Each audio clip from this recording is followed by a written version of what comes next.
The following podcast does contain some mature language, and more importantly, at moments does contain some story spoilers for the main story questline of Final Fantasy XIV.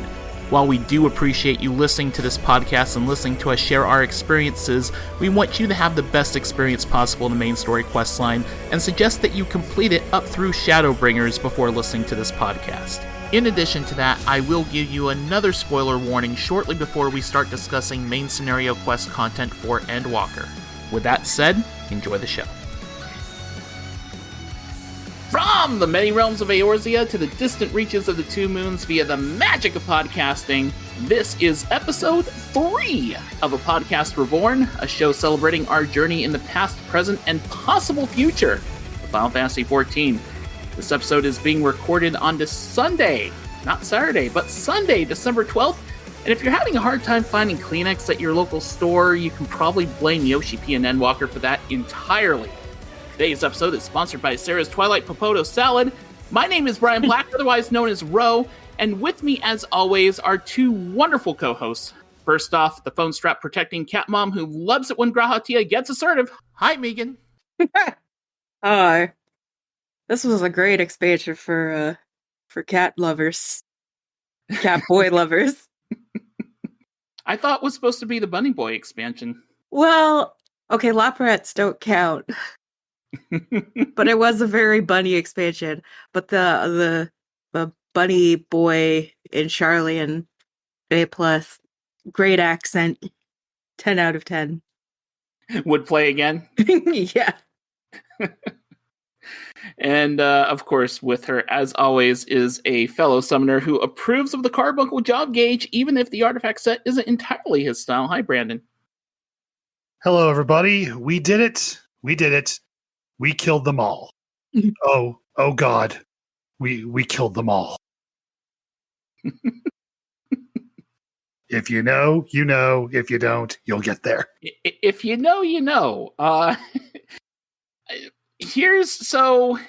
Of course, we've played Endwalker. We played a lot of Endwalker, talking about, like, what did we do this week? Obviously, we've played Endwalker, and that requires us talking about Endwalker. So, the way we're going to try to handle this is the first part of this podcast is going to be non-spoilery, is as far as story goes. There's going to be, we may talk about some aspects of Endwalker that include, like, just general stuff about jobs and classes and all that, and login issues and all that fun stuff. We'll be getting into story spoilers soon enough. I plan to go as far as just the first trial, but be warned, we may go further than that, because the whole reason why we're recording on a Sunday instead of Saturday is because literally a half an hour before recording time yesterday, Meagan was on the last dungeon before the final set of events. And I was healing it like an idiot. You were doing a great service to 2 DPS in the tank. Oh, God. The tank had no survival instincts. I was literally like, I'm not a main healer, so let's take this slow. He was like, wall to wall. I'm like, oh no. I'm a scholar, God. So you had said in Discord chat, which made me laugh, this tank has the self-preservation of a pigeon in a window factory. I was literally like, I'm trying to keep you alive. Why? And I will forever remember that one of the DPS was named Jack the Stripper. No. Because they were dying constantly, and I was like, Jack, you're killing me, Jack. Why, Jack? Jack, why? Oh, that's great. Yeah. Well, it's like, oh, we're learning. It's okay. I'm like, I'm trying so hard. I mean, so far? in the Endwalker, it doesn't even matter. Oh my God. You know, I mean, we were all at some point that sprout, right? Or that person who's just new to the content.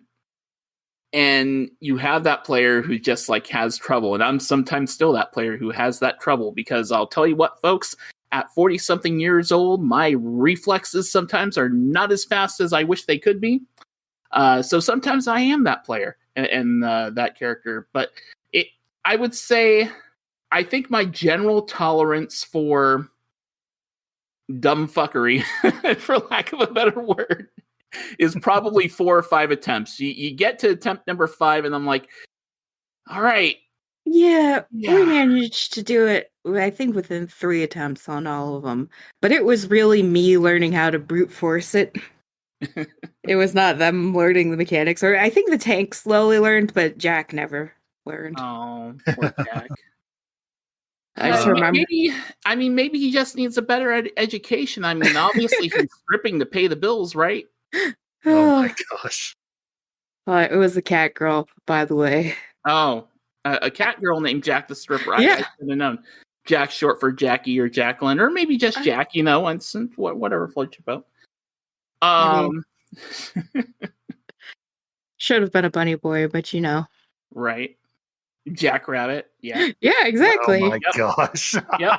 Yep. I agree. Fully agree. I thought I was the one that was supposed to be making the dad jokes on this podcast. All right. So let's just kind of start with the launch of early access and just kind of day to day here playing Endwalker over the past couple weeks. How hard has it been for both of you to just play when you want to play during these first few days? I definitely have a tale of my own, but I want you two to answer first. So initially I was just trying, I couldn't even get the launcher to start, because me and Ward, of course, we woke up at, 2 a.m., 4 a.m., I can't remember, and we were right on it right away. The launcher will not even complete loading. We're just watching it, and then we can get the password in, and then it'll crash as it's trying to log in there, and then it'll crash once the game opens, and then it'll crash when we're going to the world server, and then it'll crash once you hit log in, and then finally it got us in the queue, and it was 6,000 in the queue. Oh wow. Don't play on Gilgamesh. Don't do it. Nope. So that was the first few days were get in the queue and then go do something else, because it was just ridiculous. Although I lucked out, and on one of the because I keep really odd hours, so one day when I was up at 3 a.m, I managed to log into another world server, because they let you do that when it's not too crowded. Yeah, but I've been I got moved over to Siren, and I have refused to go back to Gilgamesh since. And it's not been so bad. I think the worst it's gotten on Siren is 3K, but that was prime time. Most of the time it's 100 or under. But Ward's still on Gilgamesh. So you've been playing as a refugee on another world server all this time? Yeah. Nice. Although I have occasionally been going back to Goblin to play my potato, who I have decided is going to be my Reaper main. Ooh. Because I really like Reaper. I didn't think I would. I have no qualms in saying that Reaper is, at least thus far, I've only gotten it up to 76. It is my new favorite melee. It is smooth. It really is. It's smooth as fuck. And I don't know how to justify that statement. How do you say pressing the buttons feels smoother than pressing the other button? I don't know. That's just how it feels. Yeah, it feels really smooth. It just flows well from building to spending pretty easily. And this is coming from someone who enjoys playing Ninja. Yeah. I keep getting ninja gear whenever I'm on Reaper. I'm I refuse. You can't make me. But yeah, also whenever I'm running dungeons as a potato Reaper, I always get comms at the end. Well, yeah, you're adorably deadly. Why wouldn't you? As far as my playtime goes, I took Friday off of work, and basically I was watching TV with my wife the night before, and we'd take a break in between shows where I'd go refresh the launcher to download the new assets that were suddenly available. And then I woke up at 6:30 and just went downstairs and logged in. Had maybe a 100 to 200 person queue on Goblin, and just kind of stayed there the rest of the day, only breaking for lunch. Even after lunch, when I logged back in until probably 3 when my kids got home, I don't think there was ever more than a few hundred people at the most. I never had to wait long. See, this is why it took me the longest to finish the MSQ. As far as the rest of this week goes, I'll let you into on a little bit of my personal life. I'm actually coming to the end of my current job at the end of this month. We've been working on a special project. I was actually supposed to be laid off about 2 years ago, but I've been asked to stay on for 2 special projects. And the second one is coming to an end at the end of the month. And I really didn't have anything for work left to do other than sit around and answer questions that occasionally came in via email. So every day for the past week, I just, wake up when my usual work time starts, and I work from home because, our offices haven't reopened back up fully yet. Go downstairs, open my work laptop, answer anything that's come in overnight, and then I just played all day again. So I avoid most of the evil primetime queues. Now, as a consequence of that, I spend most of my time on the weekends with my family, and when I can play is in the late evenings when there's multiple thousands of people in the queue. So it means I can't really play a whole lot on weekends, at least this past one. But aside from that, I've pretty much had most of the day to, burn through the MSQ, burn through, any other story pieces I could find that I wanted to do. So I haven't had a whole lot of bad luck, but I know that once I start my new job come next month, that's probably going to have to change. I'm going to have a little bit more frustration to deal with. So, world servers. I will say that Diablos is kind of a busy world server. Not the busiest, but the first few days of early access was not too bad. Generally had a login queue of a few hundred during the lesser busy parts of the day, and if I were to have logged out and logged in during a prime time, some people were experiencing queues of about 2,000 to 3,000, which which all things considered could have been worse. There are people running into queues that were far larger than that. So I stayed on Diablos for the most part. And even into the regular launch of Endwalker, stayed on Diablos and was able to do the MSQ all fine and such. Well, here's the thing. After I beat the MSQ, I started to kind of wind down a little bit, do, roulettes, do some side things here or there. I decided to visit a couple of RP joints that were actually doing things in other world servers. Oh, no. Oh, boy.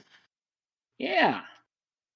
Happened to go to Belmont, because that's where a lot of role-playing stuff is at. A lot of role-playing of various varieties, but I wasn't going to that. No brothels? No, not today. Money boy brothels. So I went over there last night, and I was tired. About 3 a.m, logged out, went to bed. Oh no! Woke up, logged back in after I'd done breakfast, done some stuff around the home and all that. Logged back in at about 11 a.m. this morning, and realized I was still on Belmont. Oh, geez. As of the recording of this podcast, as I'm talking to both of you right now, I'm still logged in the game. I'm still logged in Belmont. According to my screen here, as I take a look, it has been 232 minutes and 22 seconds and counting since I attempted to start going from Belmont to Diablos. Now, during this almost 4-hour wait, when I entered it, there were only 25. I was 25th in the positioning queue to world visit back to my home, to where my house is, to where my friends are. And as of right now, I am 6th.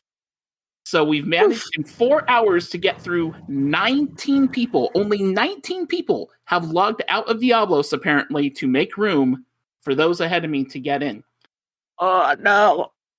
So we're going to have a little fun game here.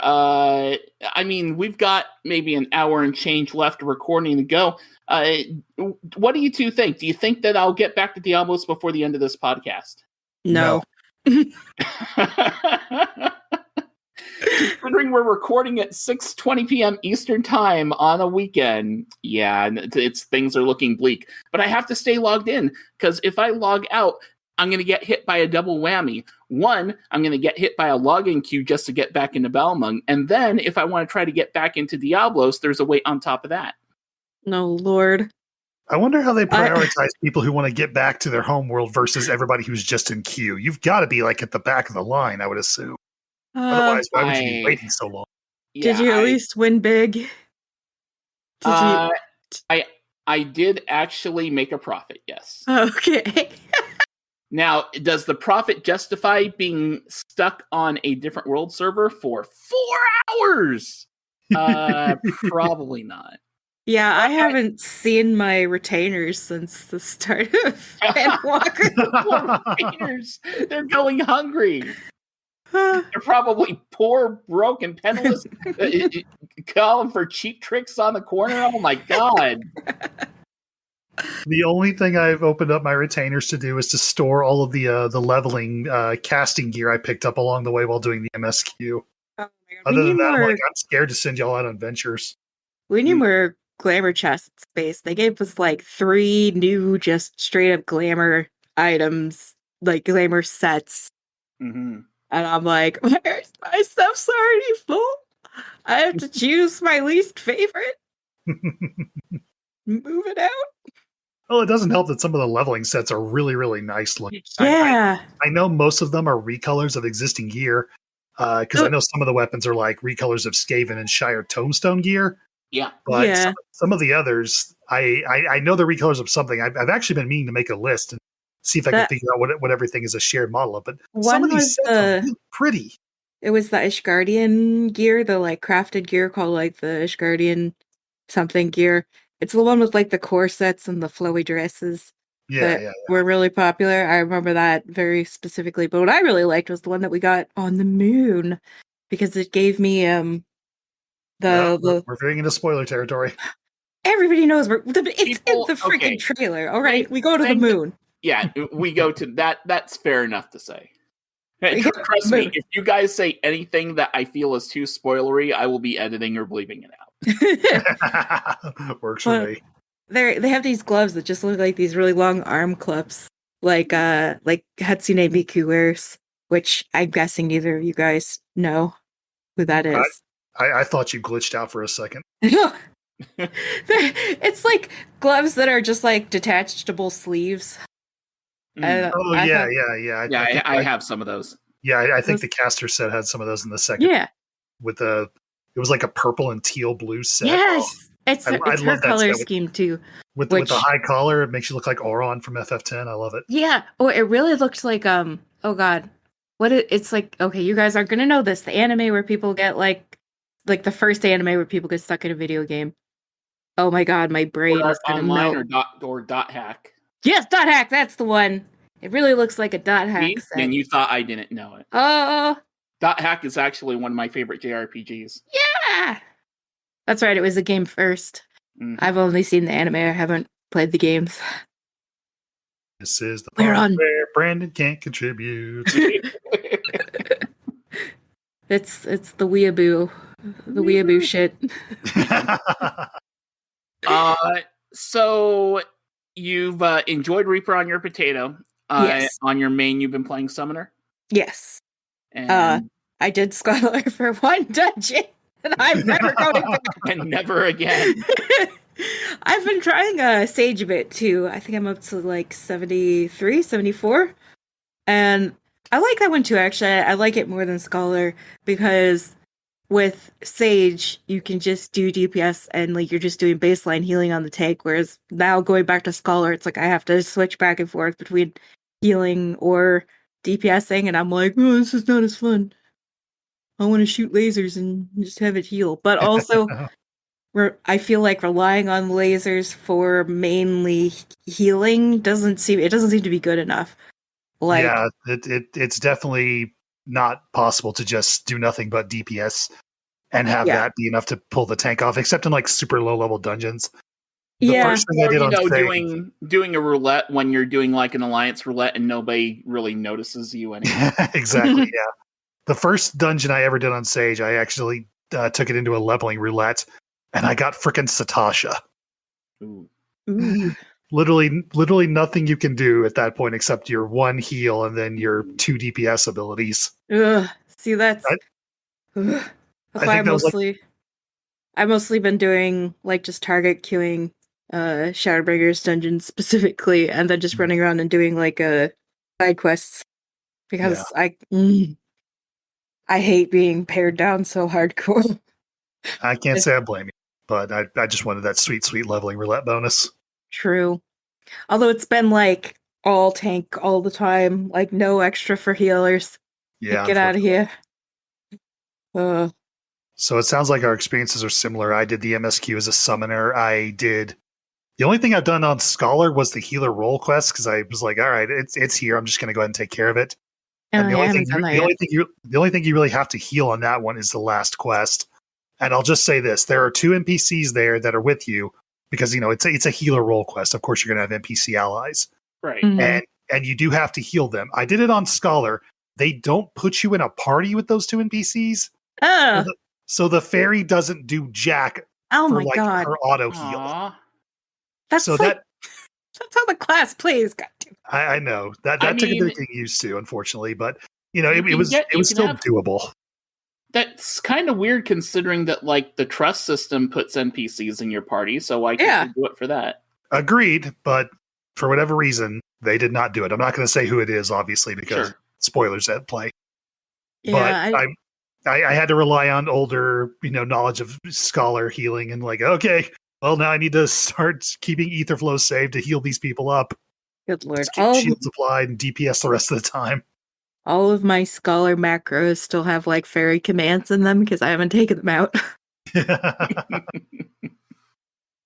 I am really enjoying the healer role quests, but aside from not the healer role quest specifically, the role quests in general, because they bring in some plot lines that have been left dangling from other expansions. That I'll just say that, and then they help resolve some of them. I've only done one, but I agree. Yeah.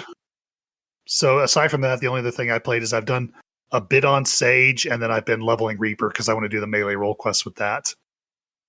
And we've already talked a bit about how smooth Reaper is, but it feels really well designed. It feels like it flows well. I mean, I don't exactly have all the buttons yet, but it's just cool, and I really like the aesthetics. Most of the freaking leveling weapons are actually chainsaw sights. Oh my god! There's a lot of freaking Magitech themed weapons. Oh, the other thing for all classes, while you're leveling through Endwalker, I really like it. I've been really liking the Sage weapons because they're all so unique. Like I just got one out of Don Meg, the like fairy dungeon, and it looks like little purple flower buds. That shoot lasers. It's so cool. I like the one I had before that. It was just like it almost looked like a shield strapped to my back. And then I see people running around with just like the most random looking ones, and I'm like, where do you get that? It's like, it's just random dungeon. I don't know. And what's so cool about the Sage is that they have like 3 different, not necessarily animations, but locations when they're stored. Yeah. Because like some of them form a little X on your back, some of them just like hang down like Alphanos do, and then some kind of hang on a diagonal, which is really cool looking. Yeah. I think the Crypt Lurker ones are like that. The one that you get out of Heaven on High is like 3 little glowing, they almost look like needles on your back. In like a little diagonal line. Super cool looking. I went in there one time. So while you two have been doing that, I've mostly focused on Summoner. Did the entirety of the MSQ on Summoner, got the role class quest done on Summoner, and I decided to make some money. So I got Botanist and Miner up to 90. And all I can say is Gathering's pretty good right now. I don't know how long it's going to last, but when you can sell a log for 2,000 gil, and you can get a stack of 99 of those logs in about 5 minutes. Oh my god. Gathering's pretty good. That's all I can say. It's been a beautiful time on the market board. Maybe I'll do that on my potato. If only I could get back to my market board. By the way, I'm still yeah. That's my problem. Literally, I look up in the corner and there's like a little person with like a little hobo sack. It's like, because I'm on a different world. It's like world traveling. I'm like, don't mind me. I'm just passing through. I have tried to switch worlds maybe once since someone said, "Hey, if you got a queue, try this thing," and it's like, "Nope, disabled." Like, okay, yeah. well, guess I'll just keep waiting. It's always disabled during prime time, which is like, that's when people want to do the thing. So you got to do it in like the middle of the night, but they won't kick you off of the different world no matter what time you try again. So I've just been huddled on Siren, like, no, you can't make me leave. Like, I'll read. I put in a few summoners. Recent one, summoners log 5:17 p. It's raining in the Aetheryte Plaza. Calm shelter. My clothes are drenched, and yet I don't move. This is my life now. 7 people in the queue remain. Oh my god. It's been a time. But again, it's that this cautionary tale aside, don't do world visits at the wrong time. Maybe don't do world visits at all for a couple more weeks. I, for the most part, not talking MSQ, just talking Endwalker, new Summoner. The Summoner revamp is great. I love how Summoner feels now. Summoner feels 5 times better than it did before Endwalker. I am not sad about no longer having dots. It's fine. And you know what? Summoner even felt good before level 90, before getting Ifrit, Garuda, and Titan as your summons and just having the Eggies. But once you hit 90, it feels good. As soon as I hit 90 and I did my first dungeon at 90 and I summoned Titan for the first time, and he's big on that screen unless you put in a command to edit the size of it. Someone in the party said, I thought I just had a stroke after the screen flashed and Titan appeared. Yeah, for me, I'm like, sorry for blocking everything. But like, sorry if you got distracted by Garuda's juicy butt. I don't know. Garuda's has nothing on Titan. True. Well, Titan is like a big brick block man. out the sun. Yeah. You could almost say he's got a rockin' bod. Oh, no. My place is reclaimed. Now, I will say, I do like Summon. I really do like the revamp to it. I do think it has a problem where it's kind of dull before level 86. Agreed. Before you get Astral Flow. Yeah. Before you get the ability to do Astral Flow with the 3 elementals.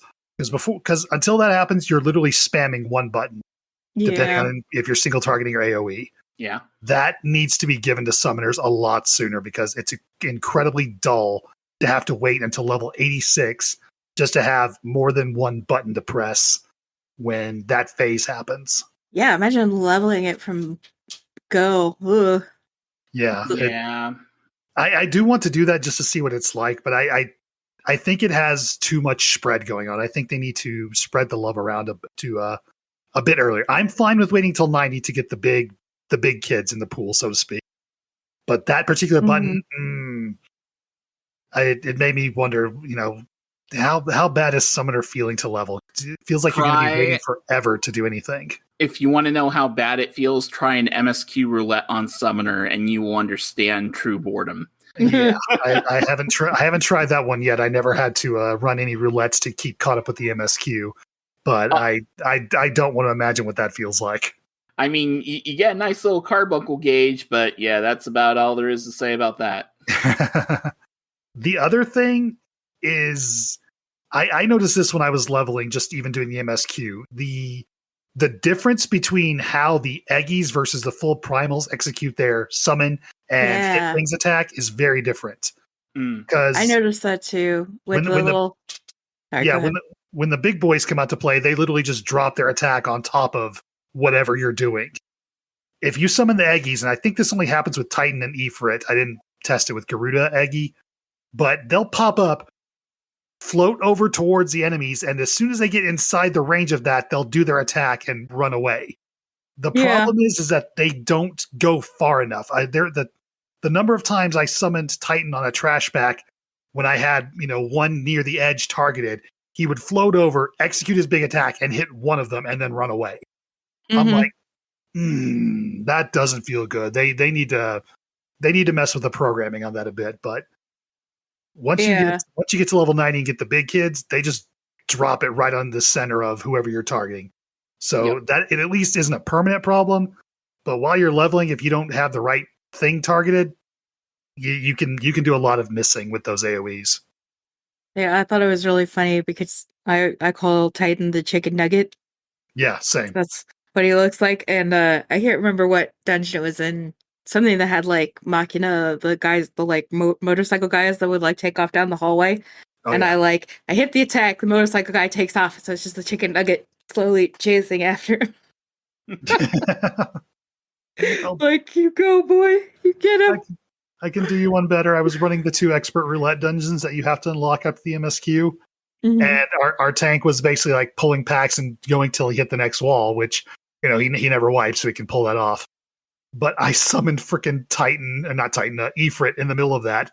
And by the time Ifrit came out and prepared to execute his attack, the tank had pulled the pack so far ahead that Ifrit just kind of sat there going, whatever.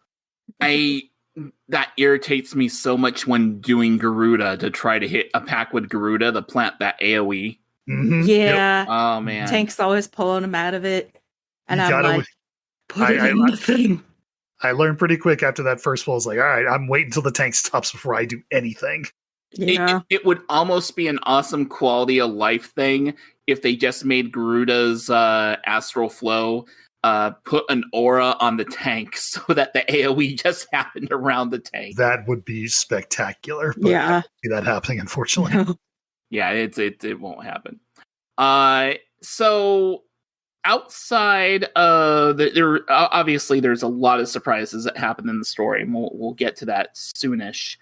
But outside of MSQ surprises, was there anything about the game, about new cities, functions, UI, jobs, whatever? Is there anything that surprised you that you didn't know about or that you weren't expecting when it came to the game? Like if someone were to say, like if someone hasn't played since, say, Stormblood or just early on in Shadowbringers after finishing the MSQ, and there's some big change to the game, what would you say was like the biggest surprise for you? I don't know. I wasn't really surprised by very much. Go ahead. I think I've got one. The problem is I hesitate to bring this up because I don't normally like to talk about things unless I have a whole bunch of knowledge about it. And I just figured this out the other day and haven't had a chance to research it more. Initially, when I looked at the trust system after completing the MSQ, I'm like, oh, we don't have to level them again like we did in Shadowbringers. This is really cool, except I found out later there's 2 modes to it. There's scenario mode in which you don't, and then there's the other mode in which they kept their levels from Endwalker, because all of mine were at 73 and I never touched it. So I'm like, this is interesting, but I don't understand what the point of it is. I know that if you level the trusts up, you get certain rewards, but can I run this in scenario mode and still get the same amount of XP if I would have done it in the original version, like in Shadowbringers? XP for the characters? No, for me. If I start running like, in scenario mode, like that first dungeon in Endwalker to level frickin' Reaper when I get there, am I going to get the same amount of XP as if I had done the old version where I have to level them up and have to level them up through Shadowbringers again? I believe the answer to that is yes. If we end up being wrong, then someone can feel free to email us and let us know. But I'm pretty sure that's the case. But yeah, basically, scenario mode was locked up at the end of Shadowbringers, and you had to go through avatar mode before you could unlock scenario mode again or something like that. But now it's just both modes are unlocked. Yeah, I've just been doing scenario mode. I hope they added more rewards to avatar mode, because in Shadowbringers, the only thing you got for doing that was it was the only way you could do trusts again at the higher level dungeons. But then you could also unlock their old pre-Shadowbringers outfits, which, let's be honest, were not near as cool looking. No. The Scions, they had some interesting looks. Does anybody really want Urianger to put that hooded potato sack back on? God. And his gladiator sandals and his swim goggles. Jesus Christ. No wonder. Okay, no, I can't. This is spoiler. Let's just say I'm pretty sure somebody else picked out his astrologian outfit, because Urianger has no fashion sense. Fair. I believe that. I'm positive of that. So what about you, Ro? What were you surprised by? Because I can't think of anything else aside from the change to the trust system. You know, it's something that I knew about, that I knew was going to be there, but it still surprised me when I saw just how good it felt and how nice it felt to use it.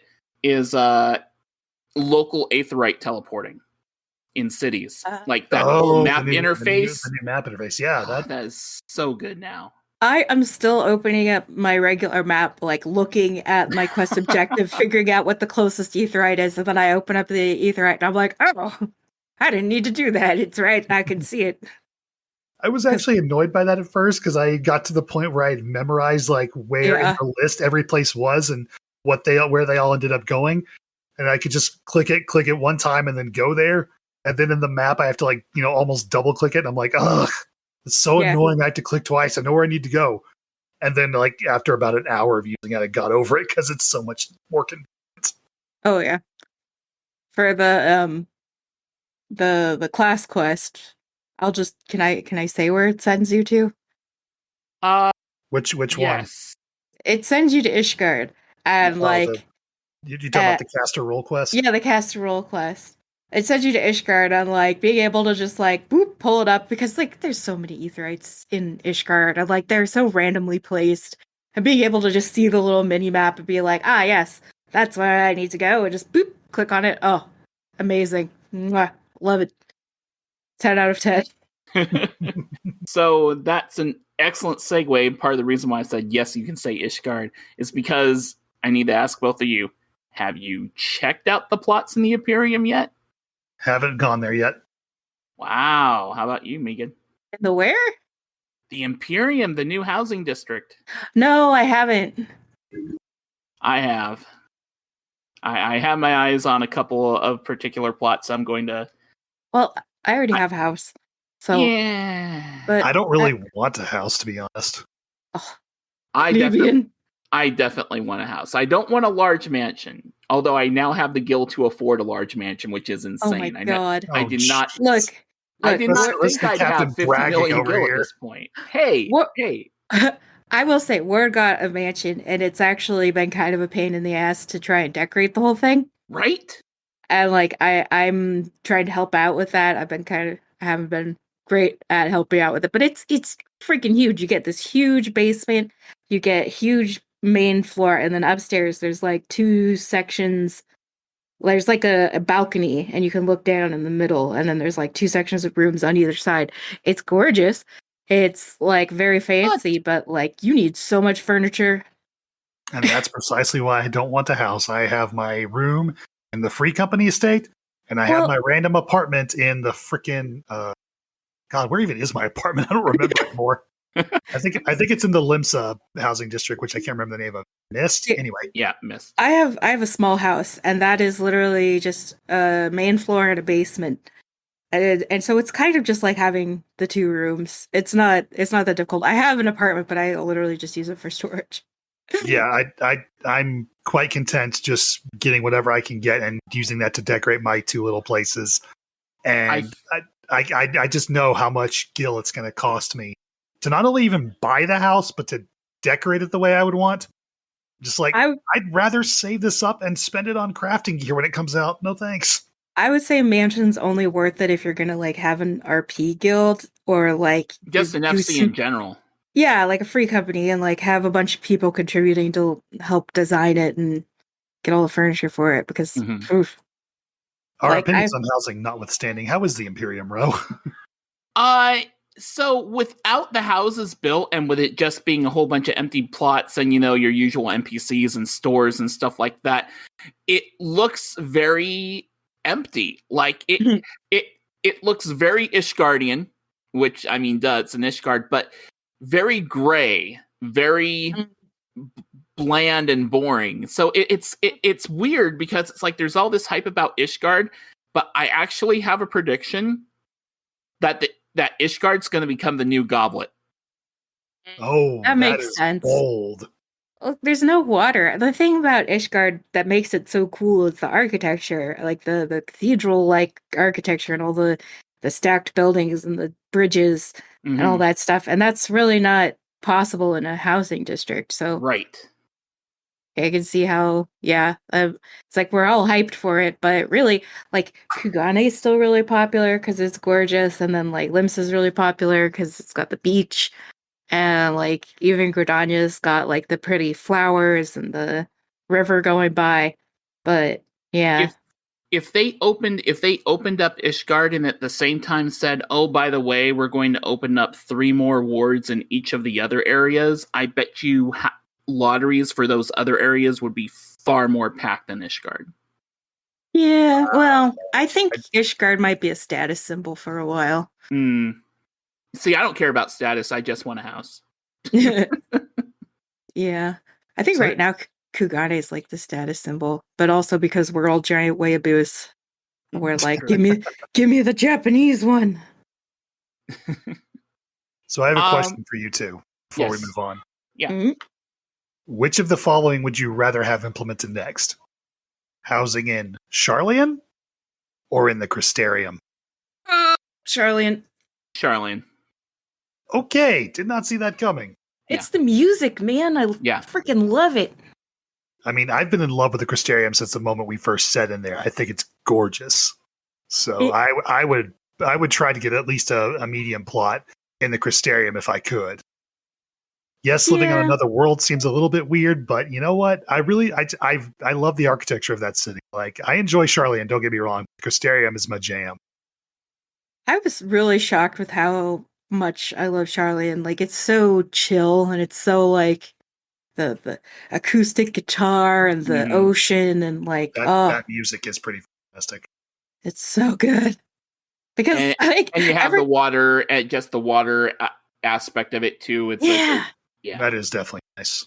Like every non-Scion Sharlayan we've met has pretty much been a dick, so I was not expecting their home to be so chill.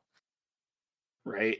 Like, mellow out, guys. Is it because your food sucks? Except for your one restaurant? That's exactly what it is. Too much Archon loaf.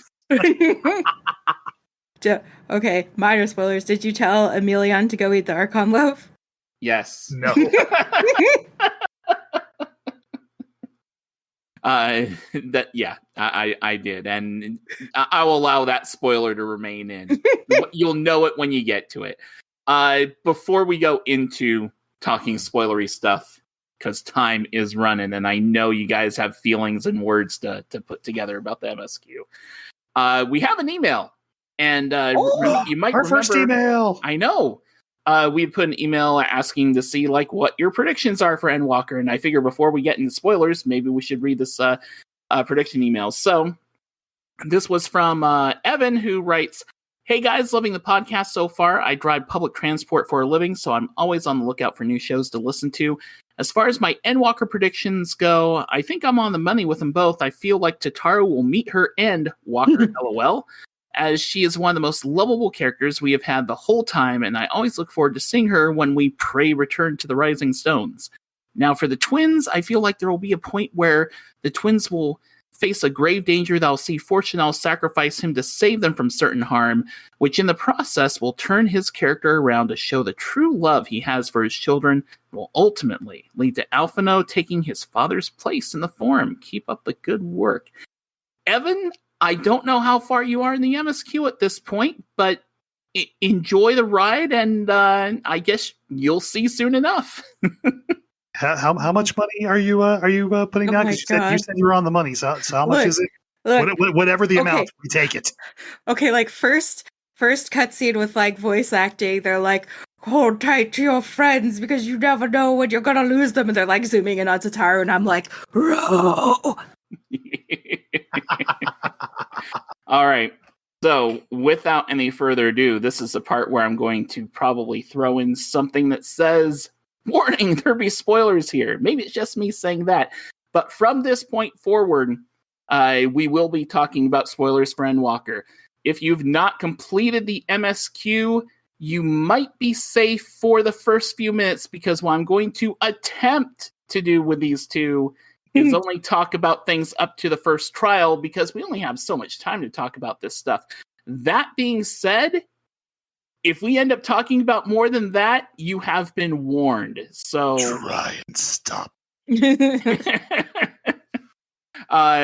So again, if you have not completed the MSQ, do it. It's great. It's wonderful. And I will say before saying anything else, and I'd like your opinions on this too. Just overall, in terms of story, I feel that Endwalker not only continued the excellence that was shown in Shadowbringers, but did a little bit more too. I wouldn't say it went way more, but a little bit more. I'd say the Endwalker is really satisfying as like a conclusion, and like that it's tying up so many things that we've like had questions, and it gives us all these really satisfying answers that you're like, oh yes, you did plant this, I remember. And like that's really cool. And yeah, like it's like Shadowbringers can't really live up to that, because it's not a conclusion to a huge arc. Oh, I mean a bit, kind of to the Crystal Tower series, but still, it's not like Shadowbringers sets up a lot of interesting plot points for Endwalker too. I mean, that's true. Shadowbringers was really essential for Endwalker. That's definitely true. Especially ya boy. Yeah, huh? Yeah. My boy, the narrator. I know, right? Most of the MSQ. I love it. The second I heard his voice, I was like, what the fuck? You're dead. You shut the hell right up and get back to hell where you belong, sir. Oh, God. The other one that, like, totally tripped me out was when we get, like, transported to a freaking dinner date with Xenos. And then I'm like, you get out of there right now. And he pops into your freaking body. And it's like, how do you know he's in your body? Well, they do the DreamWorks smirk. It was that moment. We're probably gonna be hopping back and forth all over this place, so we're probably not gonna be super linear. But sorry. but it's fine. It's fine. I know you, Meagan. It's cool. I can try to do it linearly, but yeah, just be you. That moment though, the whole body swap moment with you and Xenos was the first time during the MSQ that I felt actual anxiety, like, oh me my too, gosh, man. Someone is going to die. Someone is going to die, and it's not going to be our fault, and it's going to cause problems. When he's approaching the camp and my two favorites start running up, I'm like, no. No. Oh. Yeah, that was really well done to like amp up your anxiety. I actually know somebody who almost had a full-on panic attack, and they were so upset that the timer. Yes. So, yeah, like this friend of mine was so upset that Square had dared do something so anxiety-inducing that they swore that they would not level their other character just because they did not want to be put through that again. Oh my god! Wow. And I'm like, I absolutely understand how this can, rip through somebody like that, but at the same time, it's a pretty good narrative way to like show us, the stakes involved with this particular plot thread going on. Oh yeah. It was I will- great. I will say that the actual duty involved was I hated that. It was not well designed in my opinion. There was But I almost feel way like you're too much supposed to hate it. It's like part of the whole point of the duty is you're supposed to feel like the deck is stacked against you. You're supposed to feel like your abilities suck. You're surrounded by things. It's a pain to get from here to there. It's kind of meant to almost like ground you and bring you back down to earth and be like, this is what it's like to not be a warrior of light. Yeah. Agreed, but yeah, I feel like it crossed that path into being like, okay, I get what you're trying to tell me narratively, that, in this body, we're just a normal person, but you've almost gone too far with it to the point where it's actually frustrating to do.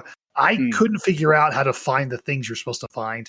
And that was very frustrating. I eventually looked up a guy going, oh, okay, it's right there. And then I cleared through it with no problems. See, I'm doing this. Ward's already ahead of me in the MSQ. So I'm just constantly being like, Ward, how do I do this? He's like, I don't know. Why don't you figure it out? I'm like, ah! Good on you, Ward. And he's like, well, Xenos, a serial killer walking towards your friends. What are you going to do? I'm like, ah! Wow, that is cruel. Oh my god, the part at the end when you're, I don't know, did I fuck this up where you're like crawling on your belly to like try to make it to your friends? Oh no, that happens for everyone. It's great. Yeah, the guide I read didn't tell you what happened after you got to that point. So I'm like, am I doing this wrong? Am I going to get... I know this is a Mass Effect game where there's like different outcomes depending on your actions, but what the hell? Am I about to feel like? And then when the thing happens at the end and I was literally like, am I about to get the bad end? I don't know. And when we pull it off, I'm like, oh, thank God. Yeah, spoilers. Yeah. I was literally like, get away from them, you bastard. I was having an aliens moment. I will say this. I was happy for that moment, that entire sequence, just because it gave me a narrative excuse as to why one of my characters is going to pick the Reaper job up. I'm like, oh, well, yeah, after seeing this and be like, okay, I need to figure out what the hell this guy's doing so that I can make sure he never gets a chance to do it again. I'm going to go investigate. And the only people who are probably going to know something about this weird void thing he summoned out of himself is the Thaumaturge's Guild. So I'm going to go to Ul'dah. Oh, look, random NPC needs help with someone using a scythe. Oh, that sounds familiar. No, yeah, that totally makes sense. I really liked all the Garlemald stuff. And it was also Garlemald was a strong zone. I mean, not just in terms of like what questing and like all the variety of different things that happen in there and the duty and all that, but just story wise, man, really strong writing. Yeah, it's like, they don't pull any punches with the whole these different political bodies have been fighting each other for Lord knows how long. They have very disparate beliefs and beliefs about each other that are not necessarily true, but are held fast like, absolute conviction. Yeah. And just overcoming that is really difficult. I really loved it because when friggin' Euless first walked up and was like being such an obnoxious little shit, and I was like, I hate this kid. I hate him so much. And then like I learned what happened to him and I learned what he's going through and I like learned what he's having to currently deal with, and eventually I was like, I love this kid. He's my baby. Must protect him. It was the hair, admit it. It was the hair. I mean, a little bit, yeah. There's no Garlean cat boys. I mean, you gotta take it where I can get it. Yeah. Garlemald does not conscript cat boys. Maybe they have the right. Oh, they do. They have shit. They in the little conscripted corps. They have everything. Oh, okay. You just said Garlemald doesn't have any cat boys, so I'm like, wait, do they really not have any conscripted? What? I don't think they let them into like the main city, like the capital. I think they that's don't let anybody that's not a freaking a pure blood in there. I don't think. Yeah. Either way. Oh, also, I had to wear whenever Tataru gave me something, I had to wear it for like the next zone. So I spent all of Garlemald in my big fluffy coat. Well, it was funny because I went to talk to Melweb and she's like, oh, you're going to go to Garlemald. It's really cold. Make sure you wear your coat. So I'm like, oh, I like went and made like a coat glamour immediately. Because I'm like, well, Melweb tells me to do something. I do it. And then I turn it turns out that my like coat outfit was almost exactly what Alphino and Alize were wearing, but then Tataru gave me a coat, so I'm like, I'll wear this one instead. Yeah. I'm like, oh, thanks, Tataru. Let me check this out. Oh, this dies terribly. Sell. No. That coat was I had a coat just like that was in my usual Dalaman red color, so I just wore that instead. Oh my god. How dare you two disrespect Tataru.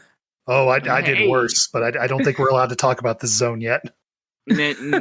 Let's try to hold back a little bit. I have to ask you both that this happens relatively early in the story. First off, were you surprised on the boat scene going to Charlene? Were you surprised that the lady was just straight out, it said Heidelin and not Vana? Because I'll tell you what, I was totally expecting to see the name Vana, and when it just says Heidelin, I'm like, whoa. Well, okay. I kind of I didn't even know who Vana was at that point, like at all. Or like I'd only heard of them in like name. I didn't know what they looked like. And they had at the end of Shadowbringers MSQ, you like see this glowy lady for like 2 seconds. And you're like, oh, I wonder what that was. And so then they're like, it's Heidelin. I'm like, oh, well, duh. But I was like, why is she wearing an Asian robe? Or not Asian, but an uncentered robe, but with a little masky thing. What's up with that? And also, I really thought that in Amuro, the fact that everybody was wearing like robes and masks was like, oh, this is his approximation of like a memory of like it's an amalgamation. I didn't think he was literally like, I'm recreating the fashion that we actually wore. I mean, I didn't think they were going to reveal the whole, Vana connection explicitly at that point, so I wasn't surprised that. I was surprised Heidelin was there, but I wasn't surprised that that's what she was referred to as. I'm like, oh, okay, we're finally talking, and you're not showing up as a giant crystal for the once. That's unique. Okay. The next kind of like major surprise, I think, is all the way in Thavnair.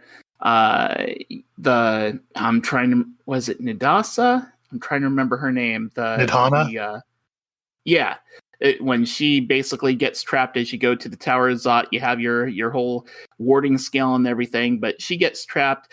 Van Daniel shows up. He decides to give a few minutes of exposition and reveal, among other things, that, oh, by the way, I'm Amon. I am fucking Daniel. That was a shock. I didn't see that coming, and it makes sense though.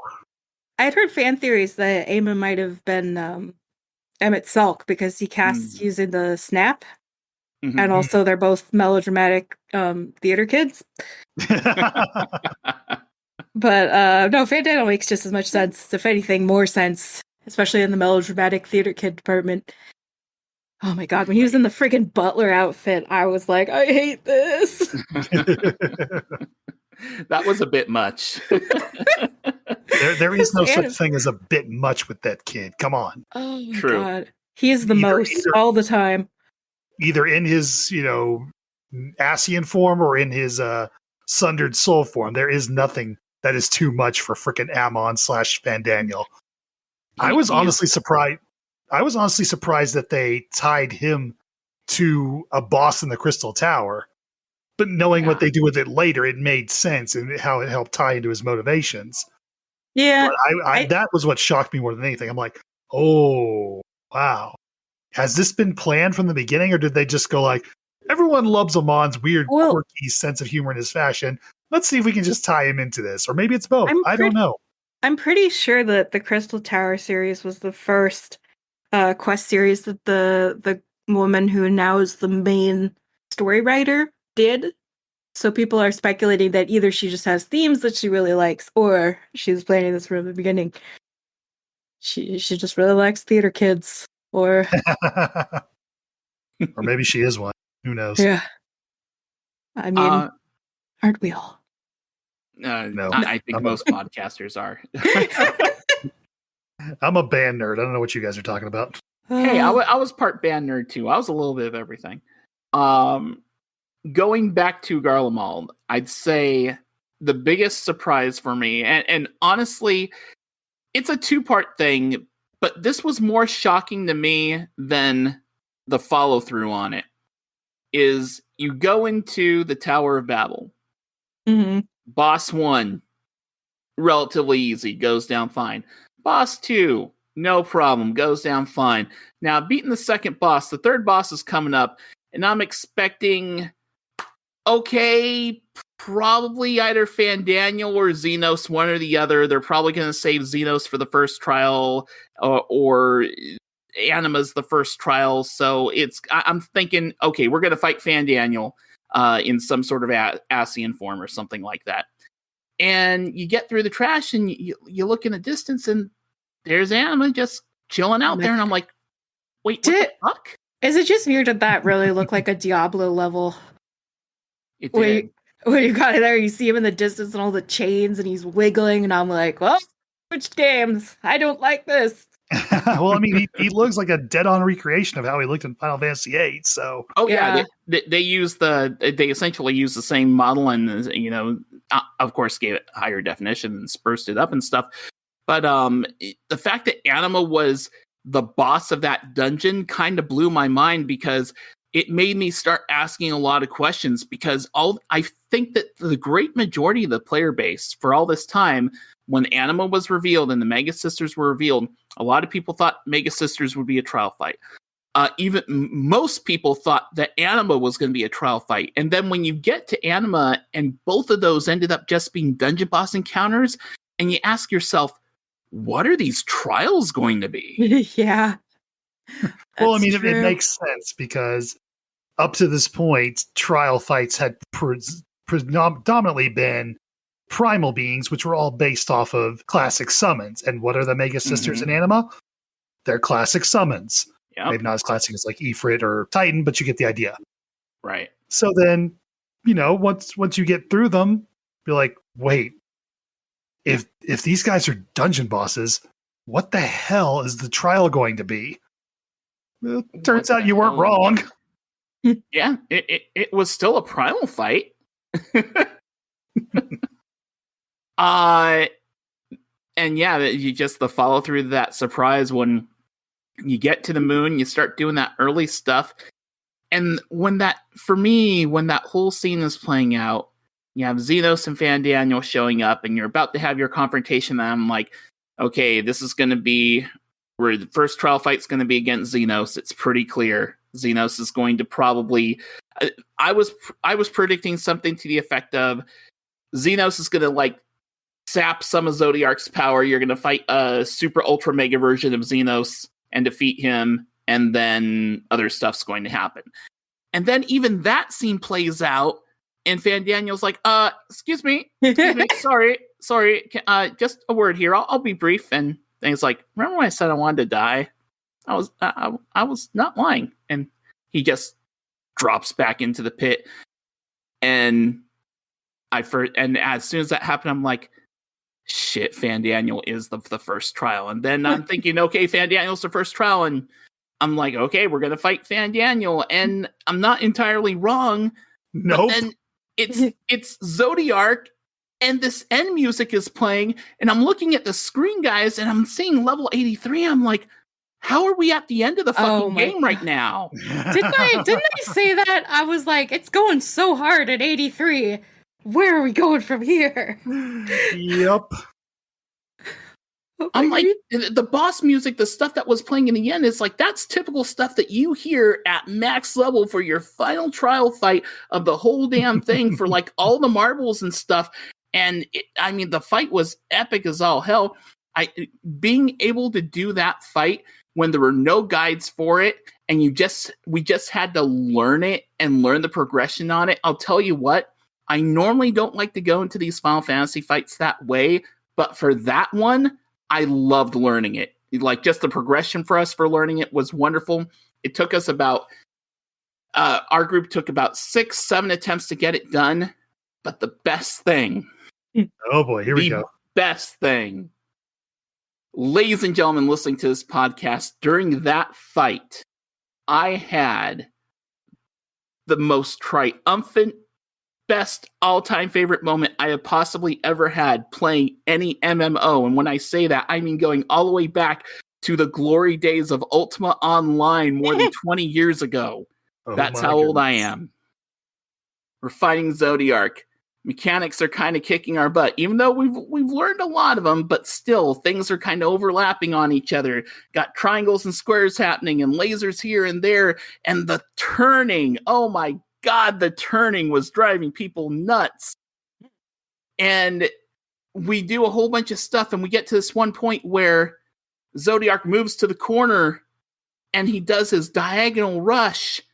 And a lot of people just aren't ready for it because they've been doing all this other stuff. And we lose 6 people. And I realize, oh my God, I'm the only one that dodged that. Oh no. I'm the only one up. And I see the limit break bar real quick, and it's at like almost 3 bars. And I'm like, res the white mage, res the white mage. And I'm like frantically hit my quick cast button, target the white mage, hit res, never res so fast in my life. And like just right as the white mage gets up, I go down. Oof. And right as the white mage gets up, the 3rd bar goes gold. And 1.5 seconds later, the whole party comes back up. At this point, Zodiark is at about 5%. Nice. We almost wiped this thing had I not battle res the white mage, and the white mage popped an LB3 for the freaking win.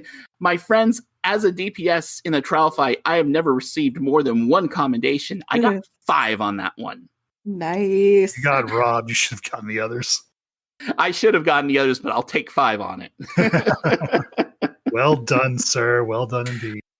I literally got up from my chair after that and did a victory lap in my room.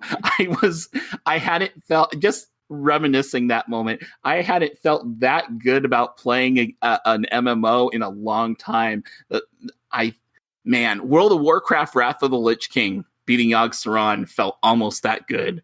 But that was so great. And I mean, to people who played summoners and red mages, rezzing in battle, clutch heals, clutch reses, LB3s and stuff, that might be kind of everyday stuff for you. It's probably happened more frequently than you know. For me, that was my first one that, for me, was my responsibility. I got it done. It was clutch. It happened. If that hadn't happened, we wouldn't have beat that fight with a boss at 5%. And I just haven't been playing Final Fantasy XIV long enough to have seen too many of those moments. So for that moment to happen when it did and how it did, it was a hell of a feeling. Aside, I could talk about that for another 15 minutes, but I won't. No, that's one of the things that I love about the combat system, is the ability to turn it around from like, oh, we're fucked, to like, yeah, we got it. Which really goes with the story theme. Yeah. Yeah, when things are looking bleak and down, and then when it almost seems like all hope is lost, oh boy, are there deeper tones here? And just when you think all is lost and you're about to give in to despair, and things get a heck of a lot better because someone clutch pulls it through in the end. Oh man, it was pretty good. What was the Zodiark whole experience like for you guys? I did it with a group of randoms, obviously, and they wiped, I think, 2 or 3 times before we finally got down. I probably died more than anybody because I just couldn't get the turning platform mechanic right in my head. I would always think like, oh, okay, this spot's going to be safe, and then the platform rotates. It rotates in the wrong direction than I expected, and I end up eating another Vuln stack and probably dying. But we eventually got it down. I was more just like, okay, where in the world do we go from here? Oh, right. Yeah. It was right in front of our faces the entire freaking time. Fandaniel wants to call in the final days. What stopped the final days the first time around? Frickin' Zodiark. Yeah. Of course Fandaniel wants us to kill him. How did we not see this bloody well coming? Well, that's the thing. I was like, we should just do the opposite of whatever Fandaniel's trying to like goad us into doing. Well, the problem is that he had a backup plan for in the off chance. Yeah. And its name was Xenos. Yeah. True. It's just, oh my god.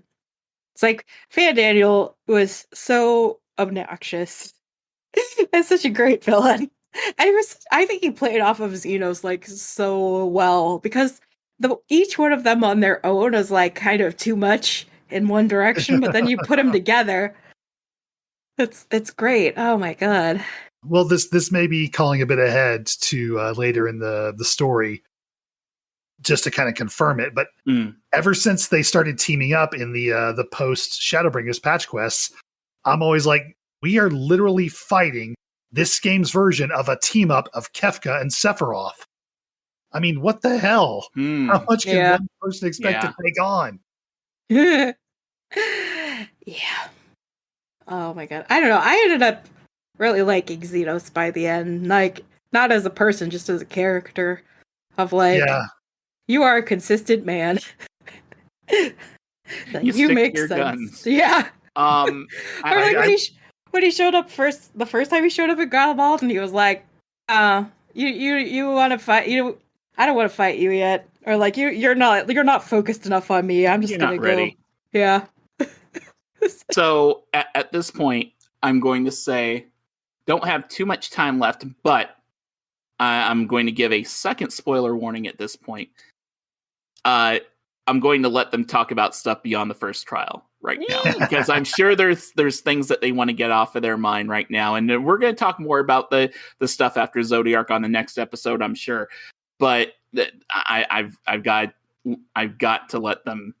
I know that Meagan wants to say things. I'm sure Brandon wants to say things. I may have a thing or two to say too. So at this point, if you haven't done the MSQ up through the end of Endwalker, you may want to put this on hold and put the rest of this off for another time, in which case we'll talk to you next time. So that said, that spoiler warning done.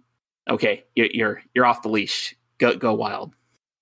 I think that this was not as dark as anybody thought it was going to be. Like, we were all assuming that like everybody was going to die, or that like there was going to be some major character deaths, because the friggin' theming was all like, you have to keep going even in your darkest hour. So I'm like, oh shit, what's my darkest hour? They baited us really good. Mm-hmm. Well, did they though? Because a lot of people did die. It just wasn't necessarily people, that we were super close to. They definitely debated us in that regard. But let's not forget, a lot of people died in truly horrible ways. Yeah. All the freaking body horror. Yeah, the body horror was bad enough. But that moment when, just before the face of Razathan dies, I don't remember his name. Oh my god. The fake Satrap. When they popped the child like a bubble of shadow.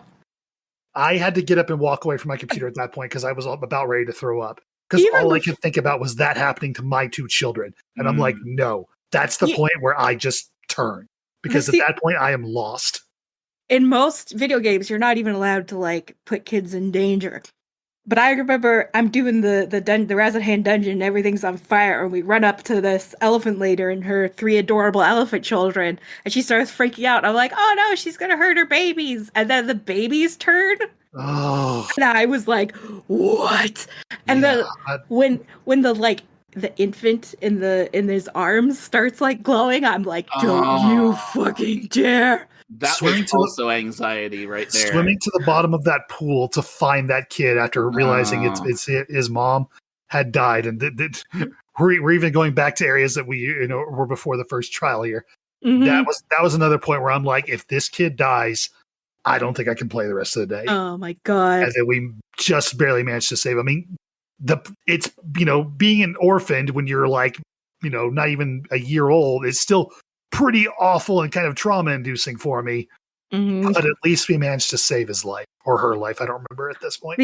I was really worried because when we ran up on the father, he's got 2 blasphemies on him, and so I was like, oh god, and we can't find the mom and the baby anywhere, and I'm like, oh god, those 2 blasphemies were the mom and the baby. And I was like, oh no. And then like I see the mom and the baby, and I'm like, oh, this is kind of worse. Because now I'm going to have to watch it happen. Great. Thank you for this. So, I mean, we have had a lot of death in this expansion. We've had a lot of callbacks to people who died and That's gotten true. a lot of that expanded on. I mean, okay, hold up. I swear if you made a drinking game in Endwalker and you had to take a shot every time there was a reference made to Harshafat, my God, you would be close on your ass if you played. No. What about Moonbrita, man? No, That thank too. you. Yes, Moonbrita. Like, I know this was a good moment, but that scene between her parents and Urianger in frickin' Labyrinthos, was bawling. Yeah, that one hit me really hard. We've never seen him break down like that, and him breaking down like that broke me. Yeah, that was. It was heartwarming, and at the same time, just like really awful because it's like, oh my God. Yeah, and also I was like, death flags. Yeah. Urianger's arc is complete. Death flags.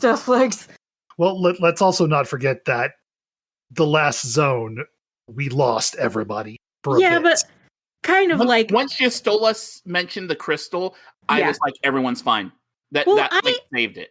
I remember that from when Heidelin was like, this will let you give form to things that don't have form. I'm like, oh, like a dead person, like their soul, you're gonna bring someone back from the dead with this? And then it's like everybody's sacrificing themselves. I'm like, yeah, this is not permanent at all. Like, I still felt moved by a lot of like the emotional catharsis and stuff, but I did not for 1 second believe that they were gonna stay dead. I mean, maybe a little bit with Thancred, but nobody else. Like, after Astinian did it, I was kind of questioning it because Y'shtola basically says, like, look, you can do this. Don't, or else you can't progress forward. I'm like, are they literally setting it up to where we have the power to bring them back?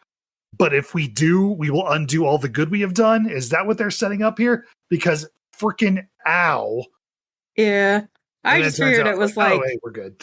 Don't do it. Don't bring us back until like you're back on the ship or like you finish what you need to do. Because it's literally like friend energy life support. Right. I would say the first moment where I thought all the Scions were safe actually came before that.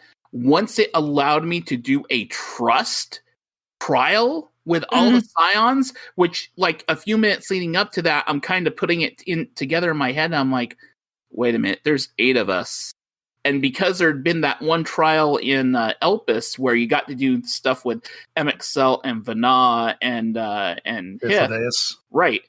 Because you got to that, I was kind of saying to myself, you know, it'd be kind of cool if they broke the rules again and just let you do a trust with all the Scions. And then when it happened, I'm like, yeah, that's what I'm talking about, Yoshi P. And at that point, first off, I did that trial as trust. It took me a couple of attempts, but I got it down once I figured out what the color mechanic was.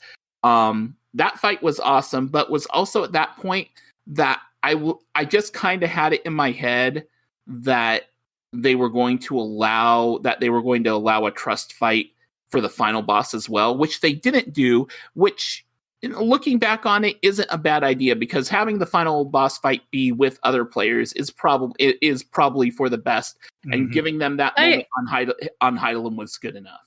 Yeah, I liked that. I liked the way that worked out story-wise with the Warrior of Light sending everybody back to the ship with the teleporters. Like, that was a good playoff. And like, I must do this alone. Be safe, my friends. Just I'll say off like crazy though. Oh God, when you like wake up again, oh my God, I felt so bad. That was pretty great. Alice was mad. Yeah. Okay, I know we're probably running out of time here, so I want to get both of your opinions on this. If you're bringing up the Xenos thing, I'll allow it. Yeah, so you get a choice of dialogue options right before you fight him when he's all like, you're just in this for the thrill, just like I am. Isn't that so, adventurer? What did you guys say? I don't know what you're talking about. There's only one option. I just said, like, I'm sick of you and this ends now.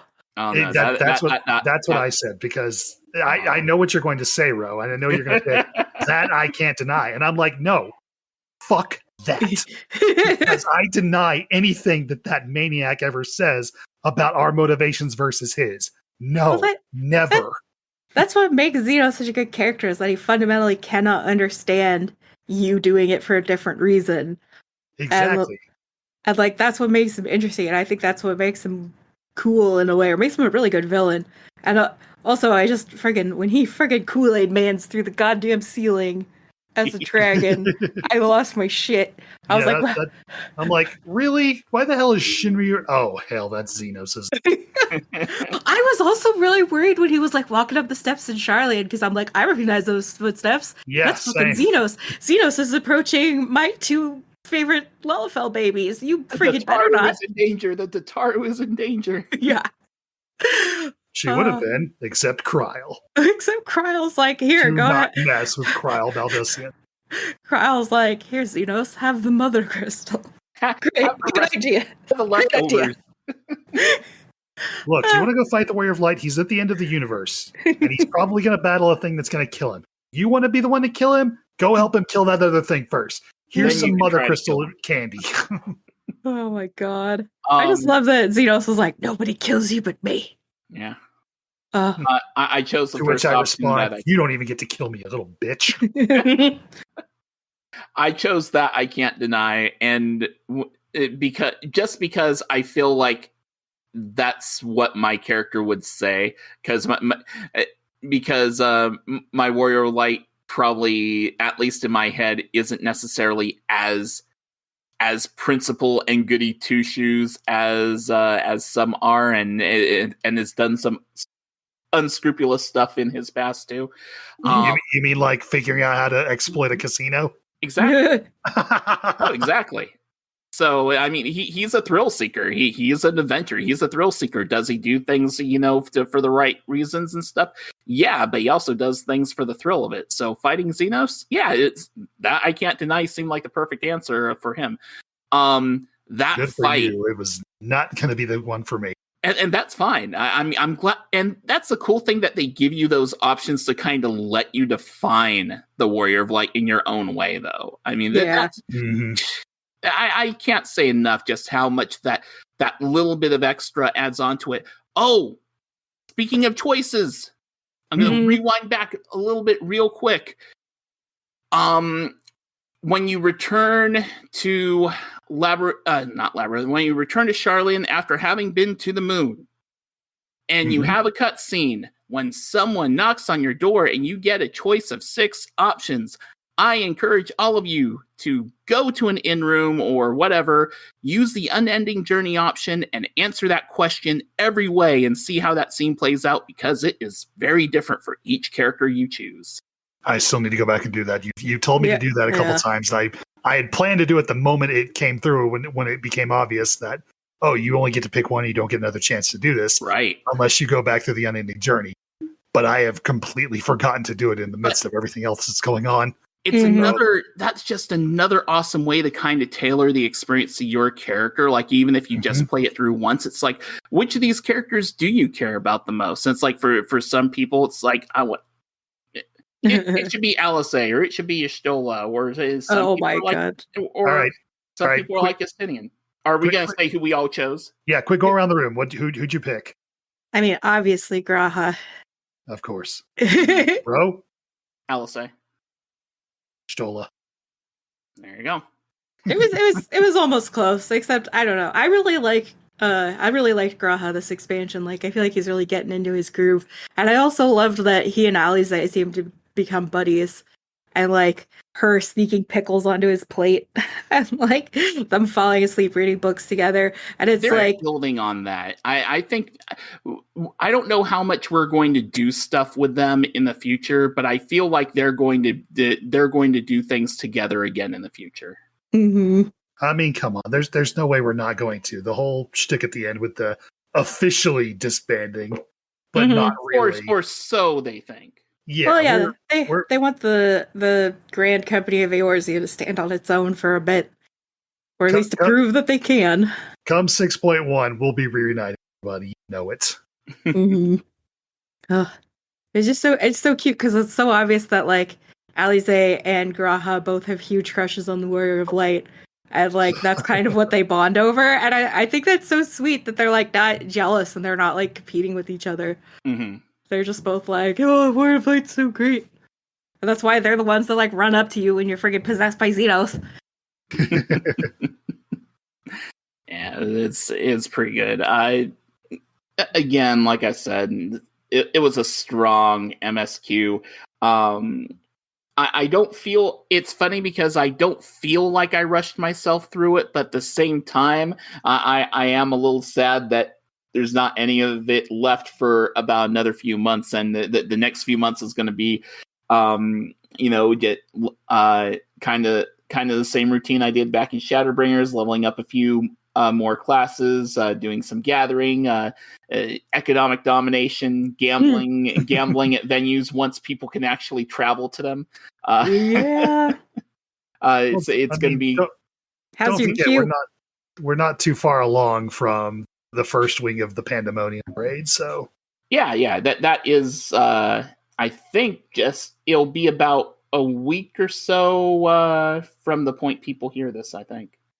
Okay, triple spoilers are like whatever, like very, very end. Who do you think was the new sexy chin? the what? The ancient with being like, oh, I've always come back to this place.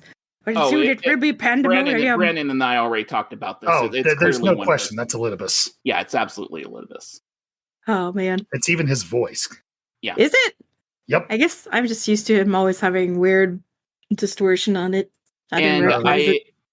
Yeah, it is his voice. It is Elidibus. It also explains why Elidibus says that he saw you in Elpis, even though you never see Elidibus. See, when I got out of Elpis, I was like, I never saw Elidibus. How did he know? What was that about? That's going to be when you see him. Also, I was thinking about things, and I went back to a Shadowbringers cutscene in 5.3 when you confront Elidibus, and he talks to you, and he's like, "I swore to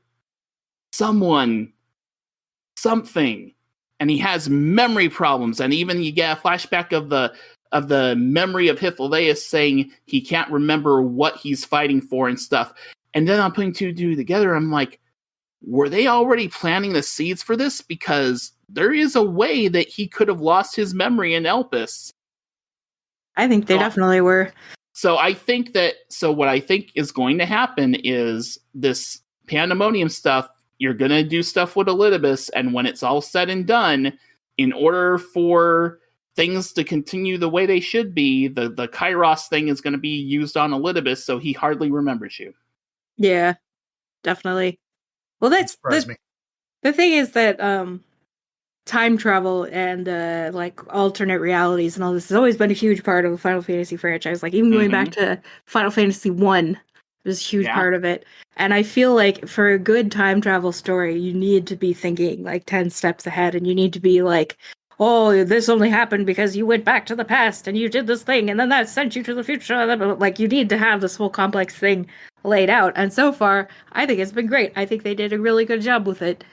They explain why Hydaelyn broke off from the others, because Hydaelyn didn't, or Vanad, because Vanad didn't forget while the others did forget. Yeah. And that so made a lot of sense. I felt so sad for her. Like, when she's walking and like keeps getting hurt while she's like going through time, I'm like, Vanad. I don't. It was pretty intense. Yeah, is it her theme, the one that plays during that scene, and I think it also plays when we fight Hydaelyn. Yes. Yeah, it's also the theme that you hear at like the 1.0 ending scene where things go to pot and Bahamut destroys everything and all that. So yeah. Oh no, wait. I was.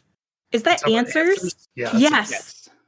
So there's a fan theory going around on Reddit that Answers, the very first theme of Realm Reborn, is actually the answers to Hermes' question. Oh. And so if you go back and you read the lyrics, that it's like all about like reasons for living and like fighting on even in darkness and all this stuff. So people are like, oh my god, did they think this all the way back then? Crazy enough to be true. I like it. I love it. We could talk about this for like another good hour and a half, but I am going to bring things to a pause for now.